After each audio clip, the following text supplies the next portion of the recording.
Listo. Vamos a iniciar con la clase del día de hoy. Comenzamos, ¿sí? La clase del día de hoy vamos a continuar hablando sobre el cuidado del paciente crítico. Cuando ya hemos venido hablando en las anteriores clases de todo lo que tiene que ver con el cuidado de enfermería y todas las actividades que nosotros realizamos, hoy vamos a hablar de un refuerzo y un mini resumen de lo que nosotros hacemos como tal cuando hablamos del paciente crítico.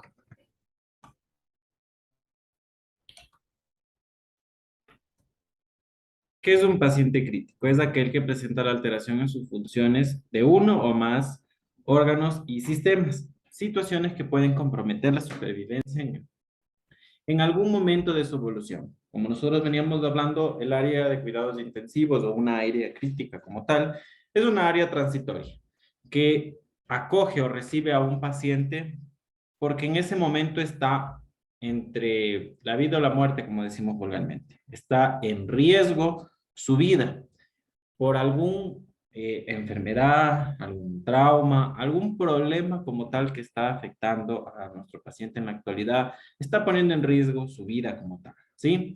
Puede ser algo leve como potencialmente algo grande o alto que puede afectar y que puede llegar incluso a causar la muerte de nuestro paciente. La efectividad de los cuidados en un área de cuidados intensivos como tal va a depender de la rapidez y de la forma oportuna y eficiente que se da, porque como venimos hablando en todas las clases, en cada área hay procesos y protocolos, y cuando nosotros no cumplimos de manera correcta un proceso, un protocolo, nos vamos saltando las líneas o vamos incumpliendo actividades que se deben de realizar, al momento de nosotros realizar eso, nosotros afectamos el final del producto como tal, ¿sí? O sea, afectamos todo el proceso que nosotros estamos haciendo y por ende el producto va a salir afectado. Entonces va a depender eso. ¿A qué lleva esto? Ejemplos, tenemos una parada cardíaca, debe de ser pronto. Si se nos termina un medicamento que estaba aumentando la presión arterial y por ende se va a hipotensar al momento que se nos termine, nuestro actuar debe ser inmediato y no se nos debe determinar nunca un medicamento como tal. Si el paciente está entrando en insuficiencia respiratoria y lo mejor, lo más ideal es poner una ventilación mecánica invasiva, pues lo tenemos que aplicar en el proceso como tal. Si nosotros no realizamos un cuidado oportuno, inmediato, eficaz, cumpliendo el proceso como tal, vamos a salir afectado al resultado final y por ende nuestro paciente va a tener complicaciones. ¿Sí? Las actividades que nosotros realizamos en el día a día del cuidado del paciente crítico va variando según la complicación, según la enfermedad, según el soporte y según el daño como tenga nuestro paciente. Lo más común es la monitorización continua, vigilancia, el manejo, el soporte vital, acompañado de cualquier tipo de soporte como vasoactivos, medicamentos como tal, que nosotros ya vamos a venir hablando, ya hemos hablado y vamos a hablar más adelante nuevamente, los soportes como una ventilación mecánica, ya sea invasiva o no invasiva, etcétera. Tenemos diferentes motivos por los cuales ingresan los pacientes a la terapia intensiva. Los más comunes, las patologías más frecuentes o mayor relacionadas de nuestro, tenemos la sepsis. ¿Qué son las sepsis? Son infecciones que ya han traspasado una simple infección como tal y es algo generalizado o netamente localizado en un sistema, pero es algo muy fuerte, algo muy amplio. No es una simple infección como una amigdalitis, infección. Es un proceso macro y algo ya grande, que ya no necesita un antibiótico simple, sino antibióticos grandes, fuertes, a veces hasta acompañados o dúos. Ya no le sirve un ejemplo como tal, ¿no? Ya no le sirve la ampicilina, sino la ampicilina más sulbactam y otro antibiótico más o un antibiótico de más grande generación. Pero cuando un paciente nos llega a una sepsis como tal, a esta infección tan fuerte, es porque ya ha pasado procesos o situaciones o complicaciones dentro de su salud que lo ha llevado a hacer resistencia a nuestros antibióticos más nobles. Como nosotros sabemos y hemos venido estudiando, mientras más aumente la familia de un antibiótico, quiere decir ya no estamos en primera generación, sino en tercera, en cuarta, va aumentando esa familia de generación de antibióticos, mientras más aumente la familia, la generación sea mayor, más efecto adverso va a causar a nuestro paciente. Porque como nosotros ya sabemos, cada medicamento sirve para algo, pero tiene el efecto adverso de causar cualquier circunstancia. Entonces, cuando nosotros tenemos pacientes que ya tienen una sepsis, ya sabemos que hay una infección severa, muy apropiada de ese sistema como tal o ya generalizada y nuestro paciente corre riesgo vital. Porque las bacterias no es que solo llegan a nuestro organismo y nos producen fiebre, ya. Hay bacterias que destrozan nuestro sistema inmunológico. No, el sistema inmunológico no es tan fuerte para combatir a ese tipo de bacterias, a ese tipo de infección por hongos o infección por virus, que lo más común es una infección por bacterias y hongos. Pero cuando un paciente ya está séptico, quiere decir que va a tener mucha cantidad de antibióticos de una generación muy grande y por ende va a tener algún proceso posterior a eso. Y los antibióticos lo más común es el problema de un daño renal y hepático. Así que esa es una de las complicaciones de lo cual lleva a un paciente a una terapia intensiva. Patologías cardiovasculares. Cardíacas que nosotros ya sabemos de origen del corazón, normalmente central, como ya sabemos, y vascular, que es lo periférico, lo que sale del corazón, todos los vasos como tal. Pero, ¿por qué cardiovascular? Si la base de nuestro corazón, de nuestra circulación, es de ese órgano, ese miocardio, que es el músculo verdadero del corazón, está afectado por alguna complicación, va a cesar en algún momento la circulación adecuada y por ende vamos a tener una falla, que puede ser, como vemos, de origen central cardíaco o vascular de origen periférico. Uno de los ejemplos más comunes, los infartos, ¿sí? Los accidentes cerebrovasculares, otro ejemplo.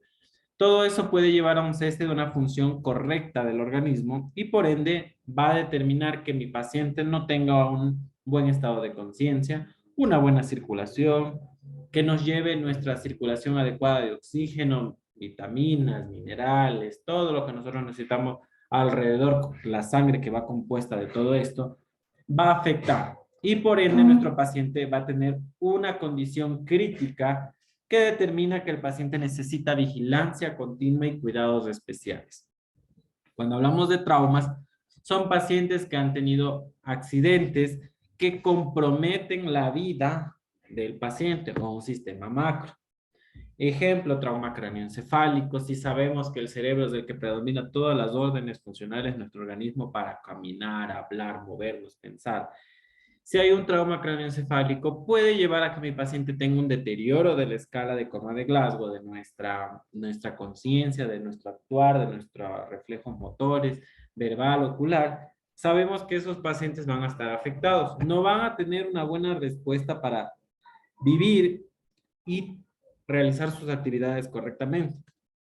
Cuando tenemos este tipo de pacientes, todo traumatismo craneoencefálico, por lo general, a menos que sea leve con evidencia tomográfica, va a pasar por terapia intensiva, porque si tiene un leve que es evidenciado por tomografía, va a estar en hospitalización. Pero nuevamente les digo, evidenciado, bien valorado y controlado. Pero si no, vamos a llevarlo a terapia intensiva para cuidados especiales. Peor si el trauma, ya sea de origen craneoencefálico o en algún otro órgano, como podemos hablar ejemplos, si tal vez sea fracturado el trauma de abdomen, algún órgano afectado interno, trauma de tórax cerrado, etcétera, va a llevarlo a una terapia intensiva porque puede haber una complicación posterior. Trauma de abdomen, ruptura de algún órgano como tal, ¿sí? Trauma de tórax, ruptura como tal de las costillas que pueden ingresar a los pulmones, posterior algún daño hemorrágico, un daño pleural, etcétera, etcétera. Entonces, los traumas son una de las causas principales para los cuidados de terapia intensiva. Y posteriores a las cirugías igualmente, los postquirúrgicos. Patologías respiratorias, de las que más hemos venido hablando últimamente por el COVID.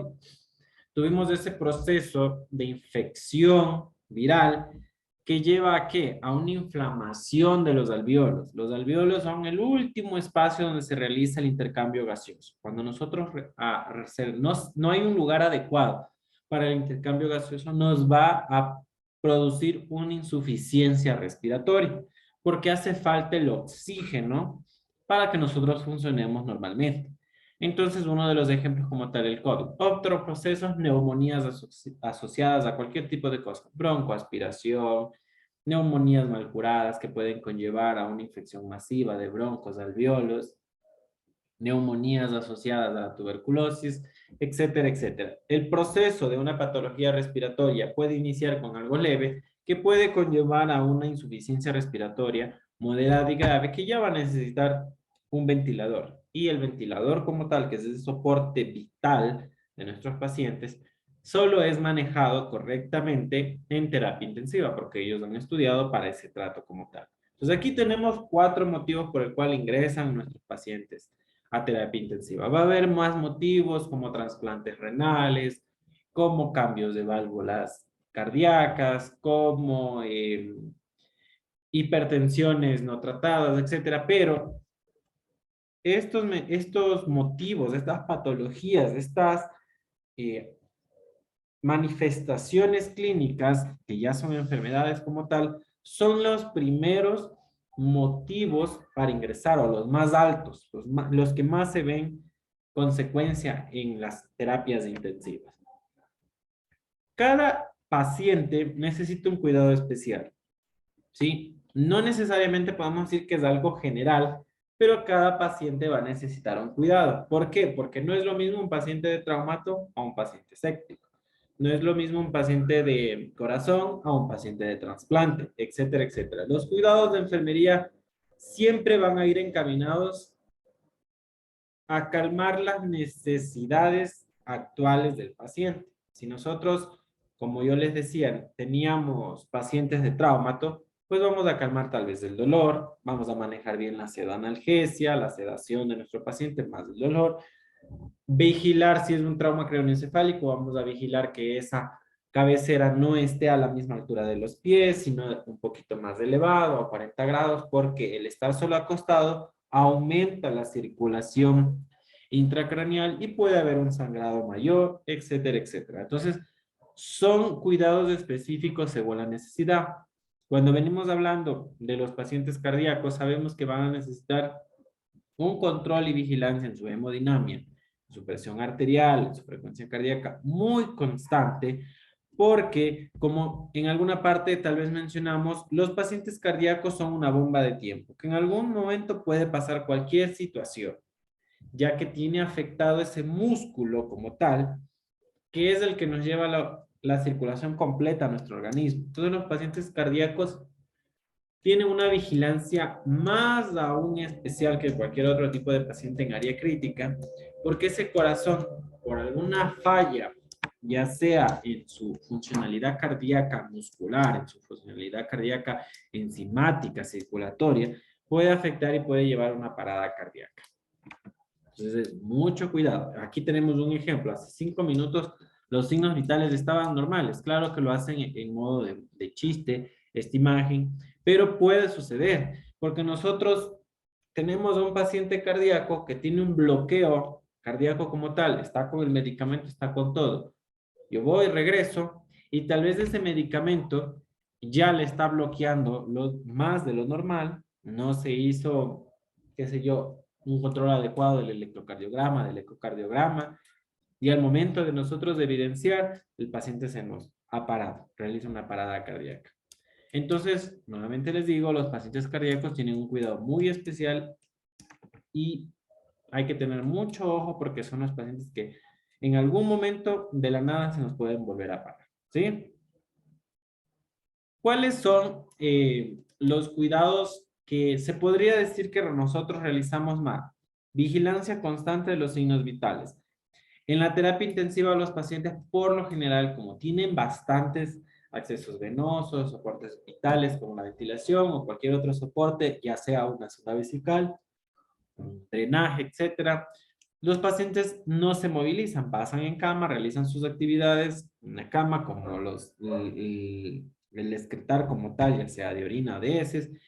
El baño como tal que realiza el personal de enfermería siempre va a ser en cama y por ende tenemos que aprender el baño del paciente encamado. Son una de las actividades y el control y vigilancia y cuidado de piel son una de las actividades que más realiza enfermería en el día a día. Muy aparte de administrar el medicamento, que eso en todo lado lo hacemos, el control de ingreso y egreso, que en todos lados lo hacemos, el control de excretas, ayudar a todas las necesidades como tal, eso en todos lados lo hacemos. Pero específicamente en terapia intensiva, tenemos pacientes encamados en toda su estancia de terapia intensiva, a menos que los hagamos fisioterapia y los hagamos sentar y parar, pero en toda su estancia pasan encamados.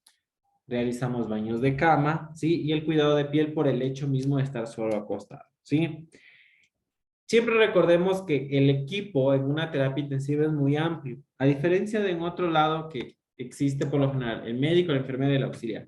Terapia intensiva existe el médico intensivista, el médico general, el médico posgradista, la enfermera, la jefa de enfermería, que bueno, eso existe en todos lados. El personal auxiliar, se suma el personal de terapia física, el personal de terapia respiratoria, en su gran mayoría enfermeras que realizan diálisis. En otra mayoría viene todas las subespecializaciones que de por sí o de base ya necesita el paciente. Si nosotros tenemos pacientes cardíacos, sabemos que los cardiólogos van a llegar. Si tenemos pacientes sépticos con alguna falla renal, sabemos que los nefrólogos van a llegar. Entonces es un grupo disciplinario muy amplio.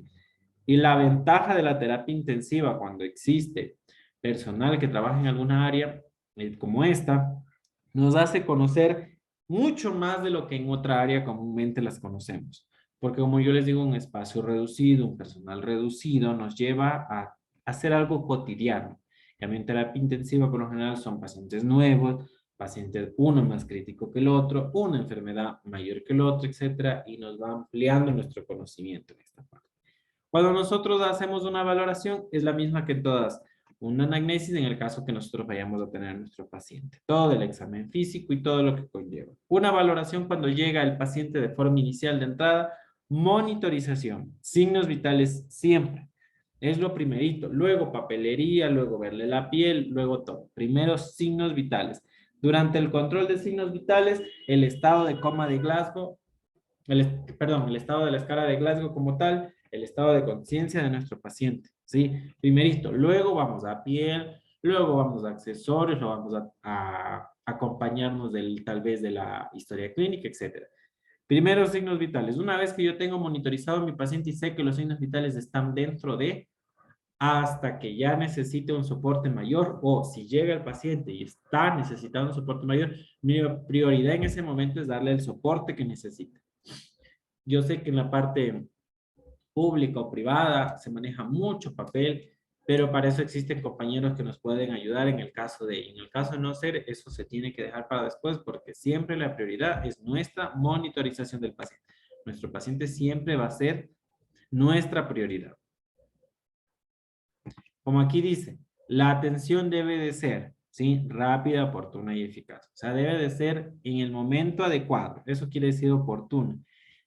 Rápida necesariamente como lo necesiten, el tiempo establecido que lo necesite, porque si yo dejo pasar, si yo tengo pacientes que necesitan un ventilador, necesitan un vaso activo, necesitan un soporte, una aspiración, porque ya el tráqueo, el tubo está lleno de secreciones o lo que sea, tengo que actuar rápido porque esos segundos, esos minutos pueden hacer que mi paciente viva o fallezca. Así que mis cuidados de enfermería, mi actuar a cualquier actividad, ya sea, como yo les digo, aspirar, poner un medicamento, iniciar algún vasoactivo, alguna infusión continua, algo, puede llevar a que mi paciente viva o fallezca. ¿Sí? Todo depende de mi actuar, que sea rápido y oportuno. ¿Sí? Cuando nosotros hablamos de una monitorización continua, nosotros somos la voz de alerta siempre. No nos olvidemos de esa parte, porque nosotros estamos 24/7 con nuestro paciente. Y nosotros somos lo que los mayores cuidadores generales de nuestros pacientes. Y tenemos que estar pendiente de todo, por eso las actividades que rodean a nuestros pacientes. Hay muchos soportes en nuestros pacientes de área de terapia intensiva, como ya les venía mencionando, ejemplo, una ventilación mecánica. Ahora vamos a hablar de una vía venosa central. Cuando nosotros tenemos vías periféricas, son los mismos cuidados que en cualquier área. Curación todos los días, según necesidad, y máximo cada 3 días. Cambio, como tal, de la vía periférica, máximo lo podemos hacer durar 5 días, o si pasa antes, si hay signos de inflamación, de dolor, de secreción por infección, etcétera, nosotros tenemos que hacer el cambio de esa vía periférica, porque lo que vamos a estar haciendo, en vez de darle un beneficio, le estamos produciendo algún daño a nuestro paciente, ya que eso es un sitio de inserción directa hacia el torrente sanguíneo. Entonces puede hacer una infección y por una vía periférica. Ahora, cuando nosotros hablamos de una vía central, la vía central va a un vaso grande, ¿sí? Va a un vaso grande en nosotros.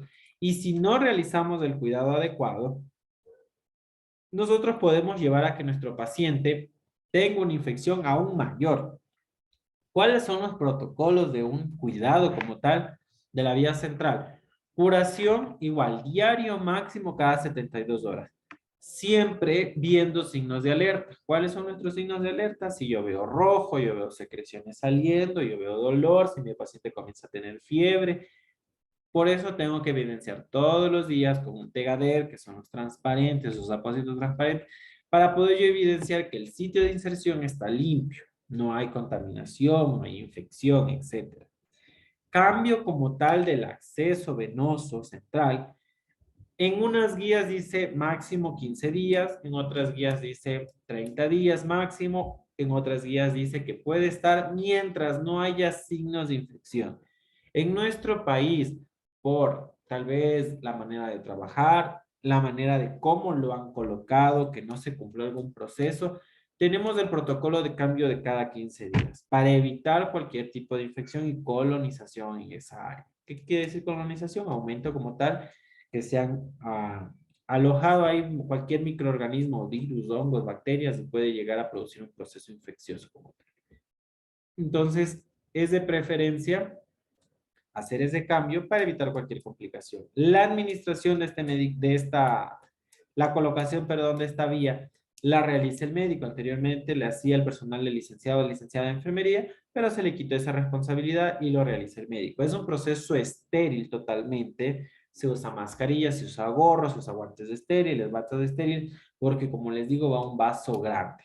Y para evitar cualquier tipo de infección, siempre antisexia, limpieza, se ingresa, luego se sutura, se fija y se verifica que el vaso, perdón, que el catéter sí esté ingresado en el vaso adecuado. Y de ahí se puede administrar medicamentos. Hay algunos médicos que ya por la experiencia, ya la experiencia grande, dicen, no, si está colocado en vaso, vamos a colocar el medicamento e iniciemos. También hay un proceso como tal que si mi paciente está muy complicado, ya está grave y necesita por ahí administrar vasoactivo en dosis altas, pues vamos a administrar y no necesariamente vamos a esperar que haya el control como tal con un rayos X. Pero posteriormente eso sí se hace, ¿sí? Esos medicamentos, ¿para qué nos sirve la vía central venosa? Para administrar medicamentos de osmolaridad muy alta, porque hay medicamentos específicos que no pueden pasar por vía periférica, como los vasoactivos, los electrolitos, ¿sí? Ciertos medicamentos específicos que tienen que ser administrados bien diluidos y pasados por una vía central, porque si pasan por una vía periférica, pueden quemar ese vaso, crear muerte, necrosis como tal en esa área y por ende una muerte del paciente también, ¿sí? Otros apoyos como tal son cuidados de drenaje o eliminación. Cuando nosotros hablamos de drenajes o ingresos como tal, podemos hablar de las zonas nasogástricas, de eliminación podemos hablar de las zonas vesicales, podemos hablar de un drenaje como tal de Becker, un drenaje abdominal, un drenaje Jackson, etc. Todos los cuidados estos aportes como tal, perdón, soportes como tal, siempre van a ser vigilados en el día a día para no nosotros encontrar signos de infección que pueden llevar a afectar a mi paciente, ¿sí? Los tiempos de estadía. La colocación por lo general lo realiza el médico. Podemos hacerlo sin ningún problema una vez que ya aprendamos toda la base del protocolo, cómo se realiza, ya tenemos experiencia, ya hemos visto, ya sabemos a qué lleva, a qué nos beneficia, la zona vesical tiene que llegar a la vejiga y cuando ya hay orina yo ya sé que está bien puesto, inflé el BAT, la zona nasogástrica yo mido, calculo, de la nariz hacia el pabellón auricular, del pabellón auricular hacia el apéndice sifoide y de esa manera yo ya he calculado, ingreso, fijo, verifico que al momento de auscultar con el fonendoscopio, envío aire y verifico que si está en estómago, yo fijo y yo ya sé que mi zona nasogástrica está bien colocada, o la orogástrica en el caso de. Entonces, cuando yo ya conozca todos esos procesos, todo el protocolo, la experiencia, yo ya he visto, ya me han enseñado, ya me han indicado, he evidenciado para qué sirve, voy a realizarlo. ¿Sí? Si no es un proceso, por lo general lo realizan médicos o enfermeras. El tiempo de estadía como tal va a variar siempre si yo encuentro signos de infección. Por lo general, las zonas nasogástricas es el que menos tiene riesgo de infección, ¿sí? Porque va a la boca Y nosotros tenemos una manipulación muy amplia en la boca y riesgo de infección no hay porque nuestra flora está, se podría decir, apta y capaz para retener muchas cosas. Pero siempre se realiza higiene previa, limpieza, tratar de hacerlo más limpio y estéril posible. En la sonda vesical, a diferencia de eso, al ingresar a un órgano interno, vamos arrastrando hacia adentro como tal cualquier tipo de microorganismo, siempre de forma estéril, de la misma manera para una colocación nasogástrica, ¿sí? Haciéndolo estéril y la vigilancia continua a través del meato urinario, que no haya signos de infección. Si yo ya veo que esa orina que está saliendo a través de la sonda ya está sedimentosa, se ve espesa, ha cambiado de color, tengo que informar porque puede haber una infección asociada al catéter vesical, ¿sí? Los cuidados respiratorios. Cada necesidad respiratoria va a ir diferenciándonos de nuestros pacientes. Si nosotros tenemos pacientes con cánula nasal, sabemos que siempre el humidificador, porque el oxígeno es un medicamento en forma de gas, pero necesita su dilución adecuada, que nosotros sabemos que tiene que pasar a través de un humidificador. ¿Por qué? Porque el humidificador, aparte de humidificar como tal, como dice su nombre, le regula una temperatura adecuada para que pueda ingresar correctamente. Si necesito pacientes, perdón, si necesito mis cuidados, mis pacientes como terapia respiratoria, de hacerlos insuflar, expulsar con algunas actividades de ejercicio específico, lo voy a tener que realizar. ¿Por qué? Porque eso me ayuda a que mi paciente expanda mejor sus pulmones, a que mi paciente expulse más dióxido de carbono tal vez que está reteniendo o ingrese más oxígeno que tal vez está con dificultad para ingresar y mi paciente no llegue a una insuficiencia respiratoria. Porque yo ya sé que si llega a una insuficiencia respiratoria por hipoxia, por falta de oxigenación, puede llegar a un tubo. Y yo ya sé que un tubo endotraqueal es un soporte vital de ayuda, pero que conlleva complicaciones. Puede llevar, y que ya vamos a hablar. Entonces, tratar de hacer las actividades y todo lo que esté indicado. Si está indicado aspirar secreciones y yo tengo mi paciente entubado o con traqueotomía, yo ya sé que mi paciente necesita que se realice esa actividad estéril, todo limpio. Si es un circuito cerrado, listo, con guantes de manejo porque nunca voy a abrir el circuito. Pero si yo tengo que desconectar la ventilación para poder aspirar, todo estéril para no yo llevar una contaminación, o sea, agregarle un daño a mi paciente. Y una infección que yo estoy llevando directamente a los pulmones va a conllevar más complicaciones a mi paciente. Así que mucho ojo, muy en cuenta para evitar cualquier daño que mi paciente lo tenga. ¿Sí? ¿Cuáles son los exámenes complementarios para poder yo evidenciar tal vez la necesidad de mi paciente de oxígeno, la necesidad de mi paciente de alguna actividad, de algún procedimiento? Gasometría arterial y venosa, preferencia siempre la arterial, nos mide los gases arteriales que salen del corazón, una vez que ya supuestamente toda la sangre está limpia y purificada, por eso sale del corazón, y yo ver la necesidad actual de mi paciente. ¿Cómo yo también puedo ver una necesidad para un intervencionismo o algún soporte?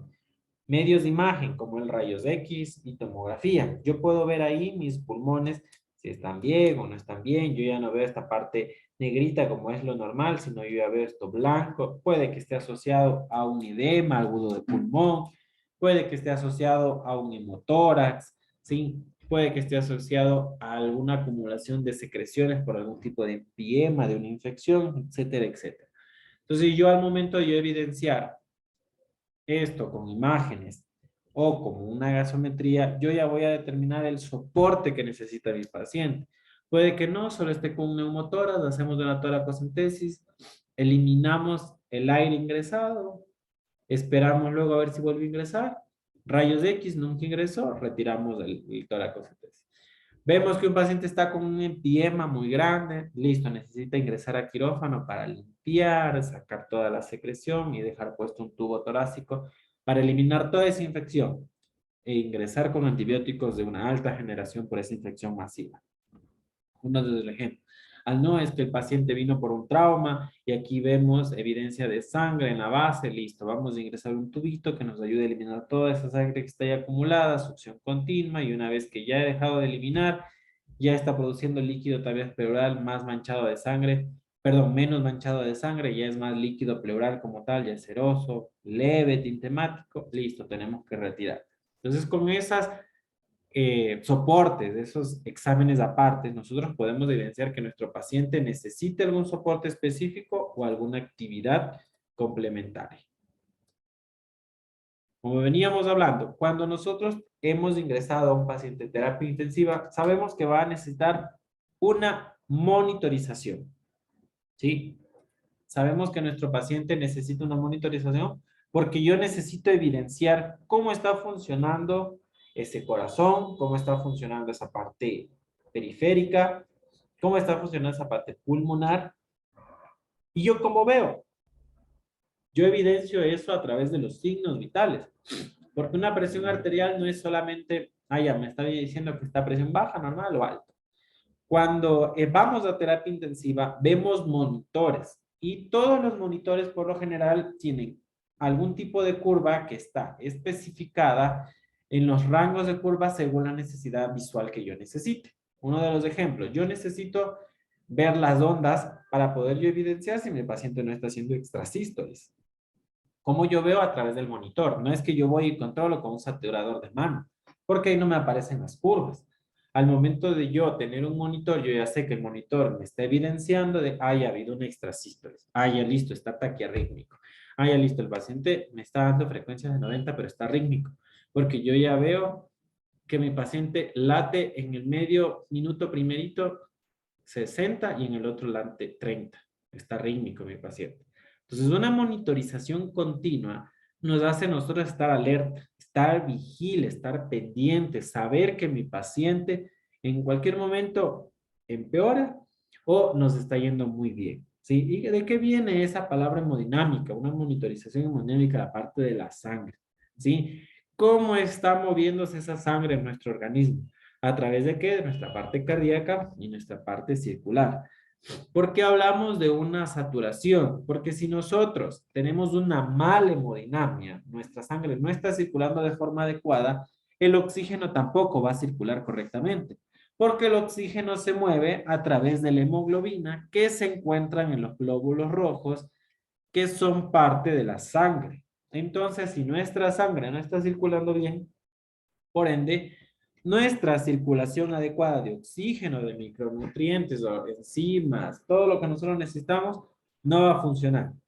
Entonces, cuando falla eso, tenemos que resolver la falla basal, o sea, el origen que nos está causando eso, con una monitorización continua, con signos reales, continuos como tal, para poder yo también contrarrestar tal vez lo que está falla. ¿Por qué? Porque yo tengo un paciente tal vez hipotenso, con una presión baja, ¿sí?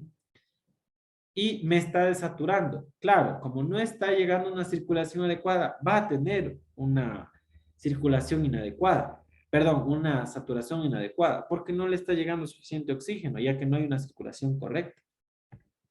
Es como que nosotros, ah, ya listo, entendemos de una cosa, ¿por qué lleva lo otro? ¿Sí? ¿Para qué nos sirve todo esto? Para estar alerta, para tener diagnósticos continuos, ya que estamos viendo continuamente cómo está ese corazón, cómo está esa frecuencia cardíaca. Nosotros con eso podemos dar un pronóstico, porque si yo ya veo que mi paciente, listo, tenemos una hipotensión que no sube, ya administramos oxígeno, perdón, ya administramos vasoactivos, administramos líquidos, hemos administrado sangre, no mejora, el pronóstico va a ser malo, va a bajar el beneficio como tal, porque yo ya no le veo nada bueno a lo que estoy haciendo y me voy a ir a la parte de que ya se me va a complicar y tal vez fallezca, ¿sí? Y a través de todo esto nos dan estrategias para poder nosotros actuar incluso. Para poder decir, bueno, si no sirvió esto y yo ya veo que el pronóstico está mal, voy a cambiar de estrategia. Tal vez este medicamento no esté sirviendo y por eso está así. O tal vez esto no está funcionando y por eso está así. Como en alguna parte que hemos mencionado, la de ventilación mecánica no invasiva afecta a la parte hemodinámica. Mi paciente se me puede hipotensar. Entonces yo puedo allá asociar de que no es que como está con ventilación mecánica no invasiva, se me está hipotensando. Voy a buscar otra estrategia terapéutica. Cánula nasal de alto flujo o simplemente no necesita entubar y va a ingresar a tubo. Uno de los ejemplos como tal, ¿sí? ¿Cuáles son los principales Motivos que pueden afectar a la hemodinamia: shock hipovolémico, shock cardiogénico, séptico, de los que hemos venido hablando, ¿sí? Alteraciones de las funciones cardíacas, ya sea insuficiencia cardíaca congestiva, cualquier tipo de cardiopatías o algún infarto previo, ¿sí? Todo esto nos pueden afectar directamente a nuestra hemodinamia como tal, nuestros pacientes. Tenemos otros tipos que son pacientes con antecedentes cardiopulmonares, cirugías de revascularización, como yo les decía, cambios de válvulas como tal, cirugías de abdominal mayor. Cuando nosotros vamos a controlar a nuestros pacientes, tenemos diferentes métodos. Las no invasivas, todo lo que nosotros vemos en un monitor, el brazalete, los electrodos, el saturador, la temperatura, el, el carnógrafo, etcétera. Cuando son monitorizaciones invasivas, tenemos diferentes métodos. Existe la cronografía externa como la interna que va en el tubo. Tenemos la presión arterial invasiva con un transductor de presión que se conecta a un catéter arterial que va directamente a la arteria. Tenemos la presión venosa central profunda cuando es la PVC, pero con diferentes tipos, que es con la venosa central, yugular siempre, o cuando tenemos una presión arterial pulmonar, intrapulmonar, que es con el factor, perdón, el sensor de pico o el Swan-Ganz. Entonces va variando la monitorización invasiva, ¿sí? Pero lo ideal es que mientras más invasiva sea, sea algo más real, de una evidencia como tal principal, que es algo más real porque es algo interno que nosotros podemos evidenciar y que es algo más actual y más real como tal, porque es continuo, está directamente conectado al órgano que nosotros necesitamos, ¿sí? Y los capnógrafos van conectados a veces a los tubos. El arterial va directamente, como yo les decía, a una arteria. La venosa profunda va a un catéter que está yendo a un vaso como tal central grande, ¿sí? Y el pulmonar igual, va directamente a un vaso como tal grande de los pulmones que nos mide la presión intrapulmonar, ¿sí? Entonces eso por eso es más efectivo o más real lo que nosotros estamos viendo en esto porque es algo directo. Hemos venido hablando de paradas cardíacas porque es lo que más, como nosotros vemos, hacen que un paciente necesite terapia intensiva cuando tiene problemas cardíacos o cardiovasculares. Nosotros tenemos pacientes cardiovasculares y esos pacientes saben que en algún momento van a necesitar una terapia intensiva. Cuando nosotros tenemos paradas cardíacas, sabemos que es el cese de la función vital cardíaca. O sea, deja de latir por cualquier complicación. Puede ser una isquemia, puede ser una ruptura, puede ser un trauma, etcétera, ¿sí?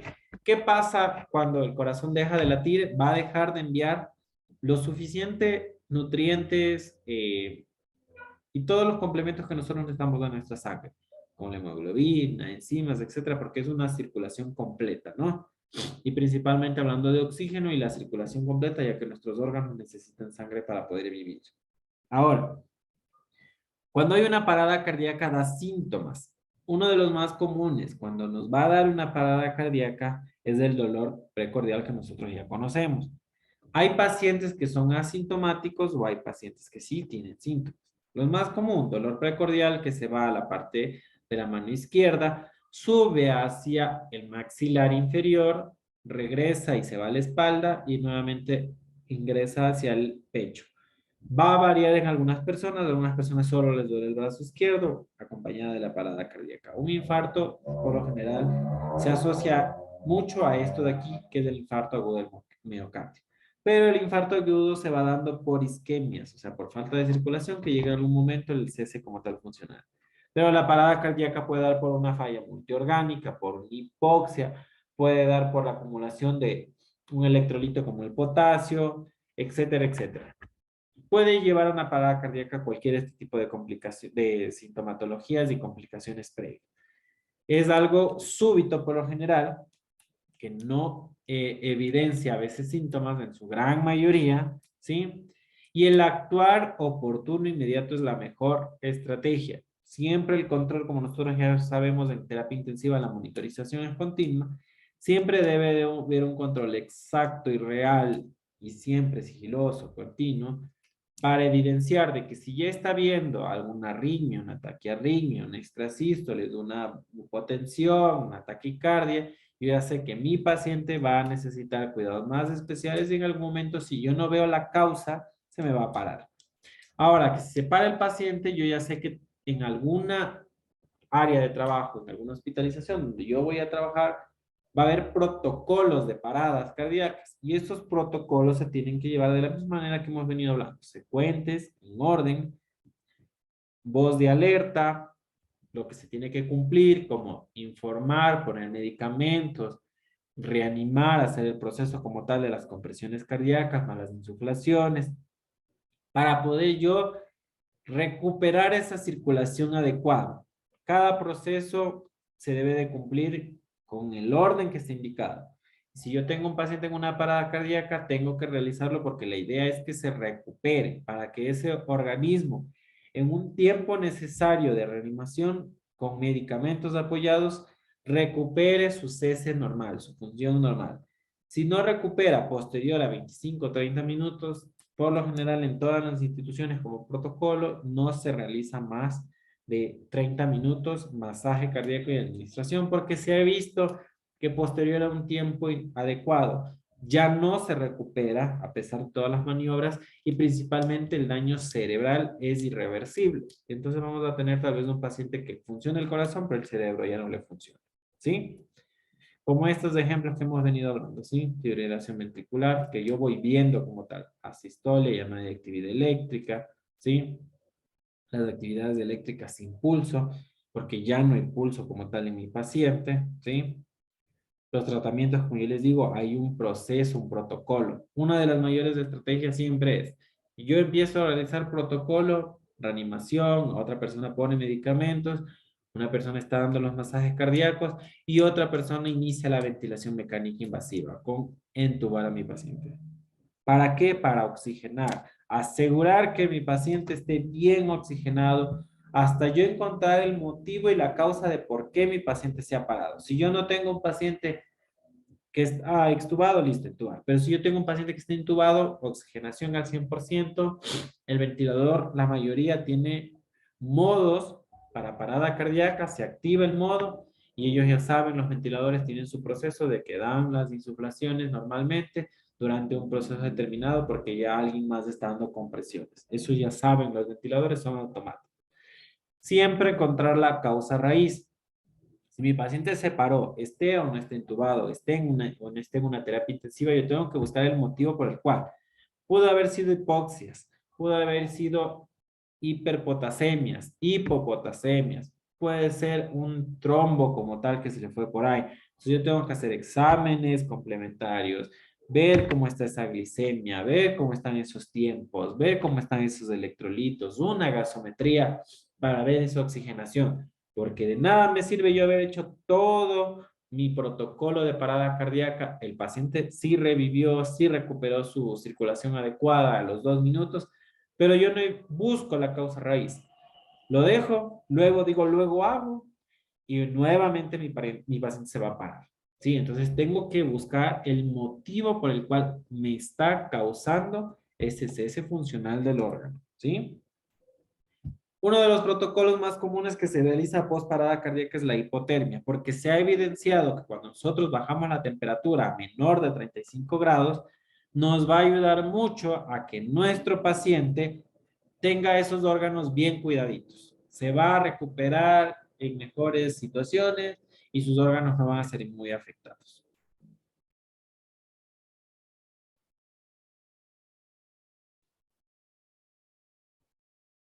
Ya. Uno de los de las obligaciones de nosotros es conocer los medicamentos de mayor uso en áreas críticas, porque todos los medicamentos, como yo les decía, funcionan para algo, pero tienen un efecto adverso.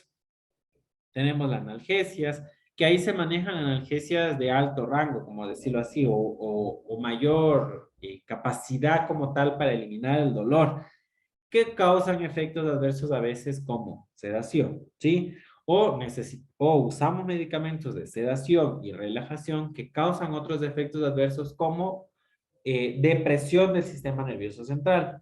Entonces, cuando nosotros vayamos a trabajar con cualquier medicamento que nosotros no conozcamos, tenemos que empezar a leer, empezar a conocer estos medicamentos, porque los efectos adversos pueden llegar a causar una parada cardíaca. Un ejemplo, administramos un medicamento que es el fentanilo, que es analgésico de primera elección, pero como efecto adverso tiene la sedación, yo puedo causarle depresión del sistema nervioso central y por ende a mi paciente causarle que se duerma. Y su sistema nervioso va a cesar en algún momento y puede haber una parada respiratoria porque se deja de respirar. Si yo administro una sedación muy alta y mi paciente no estuvo entubado, va a dejar de respirar y pues, se me puede morir. Si yo uso una relajación en un paciente que no está entubado, va a relajar los músculos accesorios para la respiración y va a entrar en una parada respiratoria. Entonces, para poder yo trabajar con estos medicamentos, tengo que conocer la condición actual de mi paciente y los efectos adversos que pueden causarle a mi paciente. Cuando yo trabajo con antihipertensivos, cuando están con unas presiones muy altas y voy a administrar un antihipertensivo, yo ya sé que este medicamento me va a bajar la presión y si yo no regulo, yo no estoy constantemente vigilando que mi paciente no se le baje mucho, puede llegar a una parada cardíaca por hipotensión, ¿sí? Otro de los medicamentos muy comunes usados son los antiarrítmicos. Cuando yo tengo un paciente que está con una frecuencia cardíaca muy elevada, por una taquicardia, perdón, hay una arritmia como tal, yo lo puedo llegar a bloquear a mi paciente y ese bloqueo puede hacer que mi paciente se pare. Así que mucho ojo con los efectos adversos de todo lo que yo estoy administrando en mi paciente. De los que se van a utilizar día al día, la sedación que ya venimos hablando y algo de los medicamentos más importantes, los vasoactivos. Son medicamentos que actúan directamente en la parte cardíaca o periférica. ¿A qué nos ayudan estos medicamentos? A mejorar la circulación o ayudar a que ese corazón expulse de mejor manera su circulación. Y esos vasos, por eso dice vasoactivo, van a tener un diámetro adecuado. No van a estar súper dilatados, sino van a estar en una dilatación normal para que circule esa presión correctamente. Aumente una presión normal. Se estrechan, se regulan correctamente los vasos y mejora la circulación con la finalidad de aumentar la circulación de todos nuestros componentes sanguíneos que ya venimos hablando que necesitamos. ¿Cuáles son los efectos adversos más comunes de los vasoactivos? Si nosotros hablamos de la noradrenalina, es un daño renal en dosis altas y uso prolongado como tal. O sea, lleva un mes el vasoactivo, uno de los ejemplos.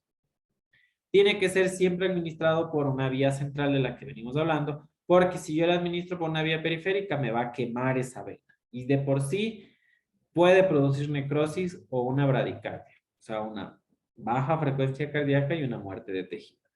Otro vasoactivo es la adrenalina. A pesar de que la adrenalina está indicado para uso terapéutico principal para una parada cardíaca, se la puede usar como vasoactivo, o sea, para mejorar la circulación, ¿sí? De la misma funcionalidad que hemos venido hablando de la anorexia hace un momento. ¿Cuál es uno de los efectos adversos muy comunes de la adrenalina? Es la arritmia o las taquicardias. Tenemos pacientes que les produce arritmias muy comunes. Taquicardias es lo más común que se ve como efecto adverso de la adrenalina.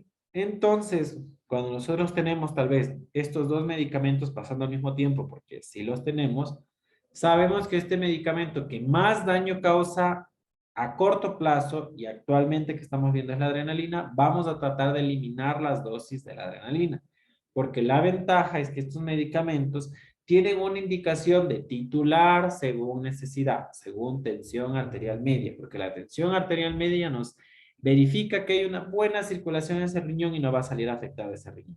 Entonces, como nos da un objetivo de tensión arterial media, yo voy a ir titulando según la necesidad de mi paciente. Y yo así yo puedo decir, bueno, ya necesita esto, necesita lo otro o no necesita.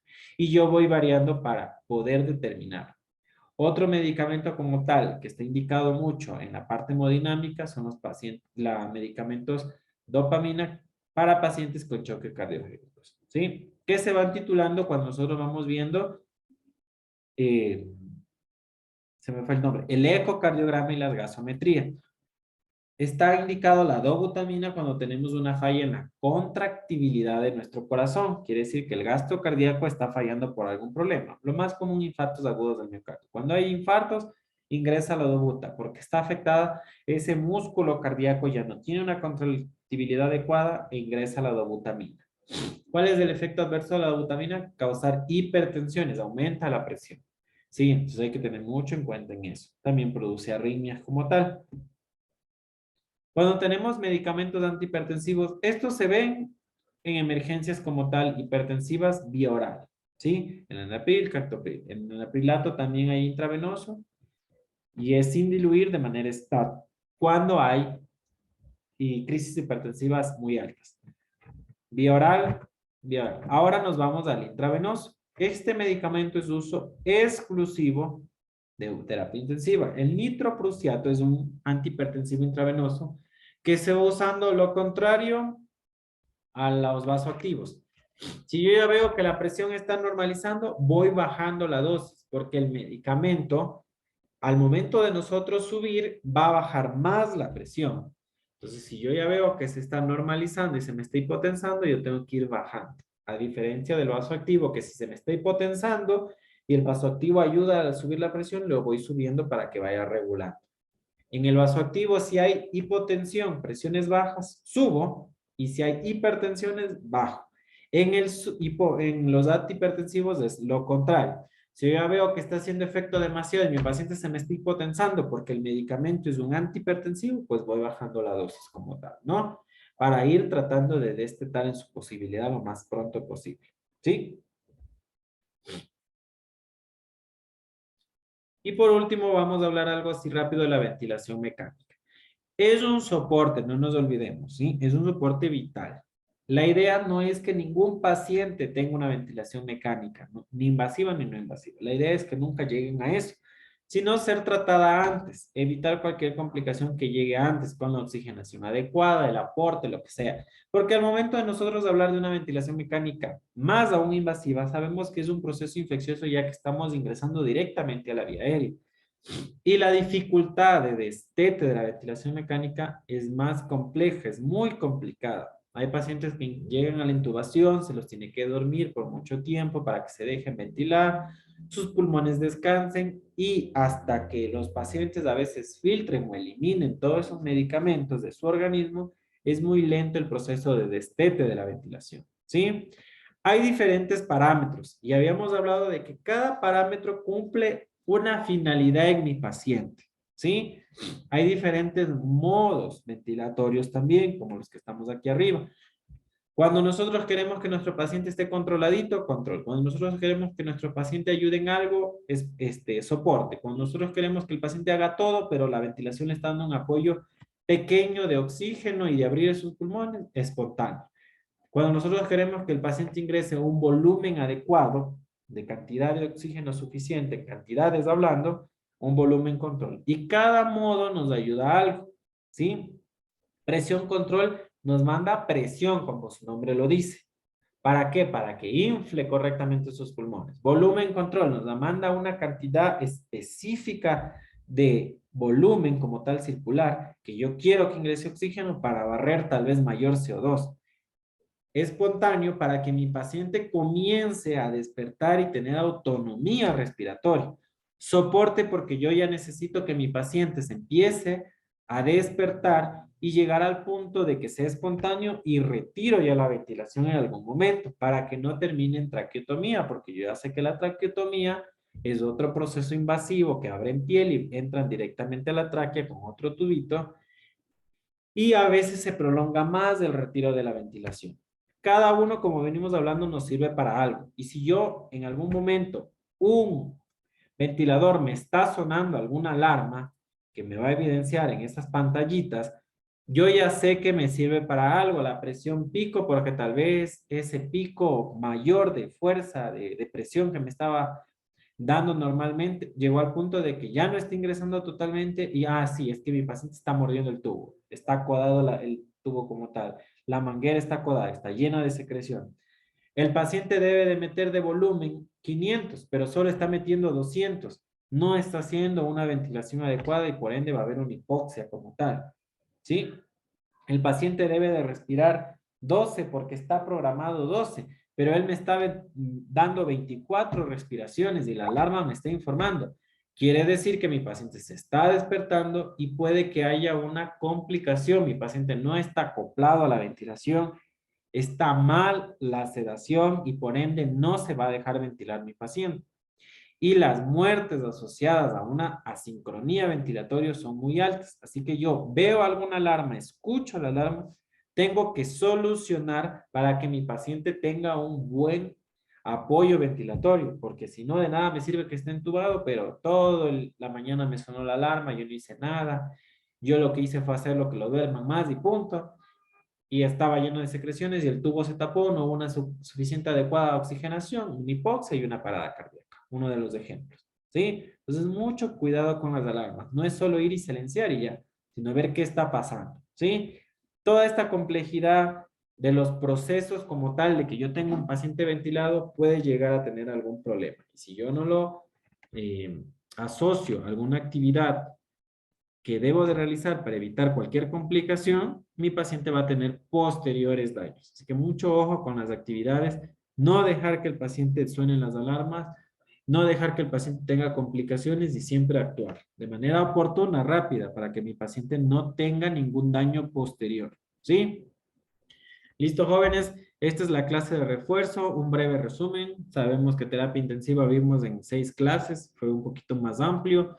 Espero les haya gustado. ¿Tienen alguna duda, alguna pregunta? ¿Todo claro, nada claro? ¿Si se entiende, no se entiende?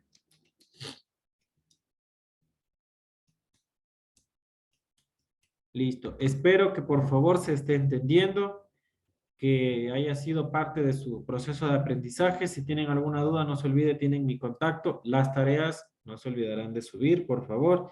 Gracias, Tatiana. No se olvidarán de subir las tareas a tiempo. Cualquier problema que tengan en la plataforma, en las tareas, en lo que sea, tienen mi contacto y yo puedo solucionar con gusto, lo hago, ¿sí? Y si no, derivo a quien sea. Una buena noche con todos y nos vemos en alguna otra clase. Que pasen muy bien. Muchas gracias, Igualmente, licenciado. buenas noches. Gracias. Buenas noches, licenciado. Muchísimas gracias. Pasen bien.